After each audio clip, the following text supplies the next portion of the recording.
बिस्मिल्लाहिर्रहमानिर्रहीम।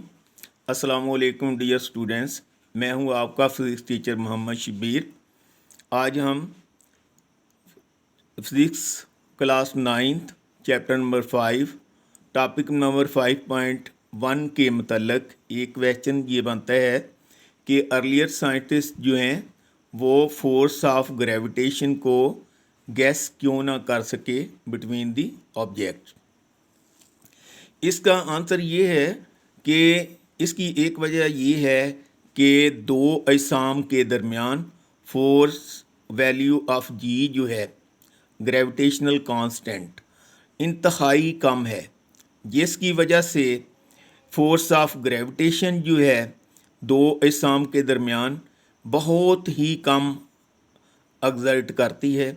यानी अगर इसकी एग्जांपल ये है कि अगर हम 1 kg के दो मैस जो है वो 1 मीटर के फासले पर रखें स्पेस में, और तो इनके दरमियान जो फोर्स ऑफ ग्रेविटेशन बनती है वो सिर्फ 6.673 इंटू 10⁻⁻11 न्यूटन जो है वो बनती है।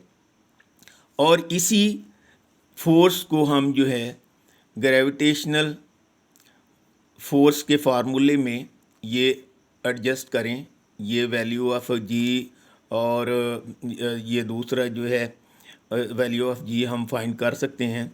यानी ये फोर्स यहाँ रख दें, ये वाली जो है इसकी वैल्यू, और ये 1 kg मैस यहाँ रख दें, और डिस्टेंस इनके सेंटर के दरमियान डी जो है ये 1 मीटर का रख दें।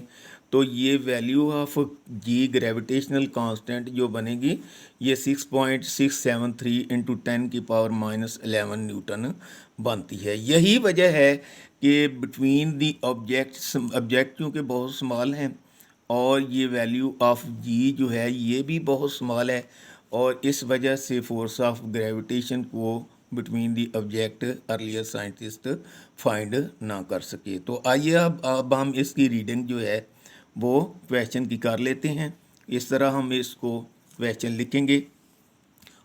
और why the earlier scientist could not guess about the gravitational force. Answer, due to small value of G the gravitational force of attraction between the object around us is very small. That is why the earlier scientists could not guess about the gravitational force of attraction between small objects. Topic number 5.1 का सब topic एक और है जो इस तरह से है, law of gravitation and Newton's third law of motion. इसमें रिलेशन दोनों में न्यूटन्स लॉ ऑफ ग्रेविटेशन में और न्यूटन के थर्ड लॉ में रिलेशन इस तरह से है कि न्यूटन का लॉ ऑफ ग्रेविटेशन जो है वो भी न्यूटन के बिल्कुल थर्ड लॉ के मुताबिक है। अगर इसकी एग्जांपल ये है कि अगर हम दो स्फीयर लें और दोनों के दरमियान जो है डिस्टेंस ये डी है, दोनों के सेंटर के दरमियान डिस्टेंस डी है, और यहाँ से लेकर यहाँ तक डिस्टेंस जो है वो इधर से दोनों के सेंटर के दरमियान डिस्टेंस जो है वो डी है, और डी हो तो M1 जो है M2 पर फोर्स एक्सर्ट करेगी अपनी तरफ, और ये फोर्स F होगी, और इसी मैग्नीट्यूड की फोर्स जो है F2 ये वाला जिस्म जो है ये बॉडी M2 जो है ये M1 पर एक्सर्ट करेगी, यानी अपनी तरफ, यानी उल्ट डायरेक्शन में, और ये सेम फोर्सों दोनों फोर्सेस जो हैं वो सेम मैग्नीट्यूड की हैं। लेकिन M1 जो है अगर हम इसकी फ़ोर्स को, ये वाली फ़ोर्स जो अपनी तरफ अट्रैक्ट कर रहे हैं M1 M2 को, ये फोर्स ऑफ एक्शन लें, और ये M2 जो है M1 पर जो फोर्स एक्ट कर रहा है इसको फोर्स ऑफ रिएक्शन लें, तो ये दोनों मैग्नीट्यूड में बराबर हैं। लेकिन ये नेगेटिव साइन ये शो कर रहा है कि M2 जो है वो फोर्स जो है उल्ट सिमत में लगा रहा है, और ये M2 इस डायरेक्शन में, M1 इस डायरेक्शन में फोर्स लगा रहा है और M2 अपनी डायरेक्शन में फोर्स लगा रहा है, यानी दोनों फोर्सेस एक दूसरे के मुखालिफ सिमत में हैं। और न्यूटन का थर्ड लॉ भी यही है कि action and reaction are equal but opposite in direction. वो उसमें भी न्यूटन के थर्ड लॉ में एक बॉडी जो है वो एक दूसरी बॉडी पर एक्शन करती है, फोर्स ऑफ एक्शन, और दूसरी बॉडी पहली बॉडी पर फोर्स ऑफ रिएक्शन करती है। न्यूटन का थर्ड लॉ भी बिल्कुल, न्यूटन का लॉ ऑफ ग्रेविटेशन भी बिल्कुल न्यूटन के थर्ड लॉ के से मुताबिकत रखता है।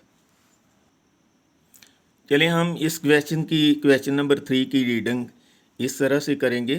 How will you correlate the law of gravitation and Newton third law of motion? Answer इसका, in this law of gravitation, it is to be noted that mass m1 attracts mass m2 towards it with a force F, while m2 attracts mass m1 towards it with a force of same magnitude F, but in opposite direction. If the force acting on m2 is considered as action, then the force acting by m2 on m1 will be the reaction.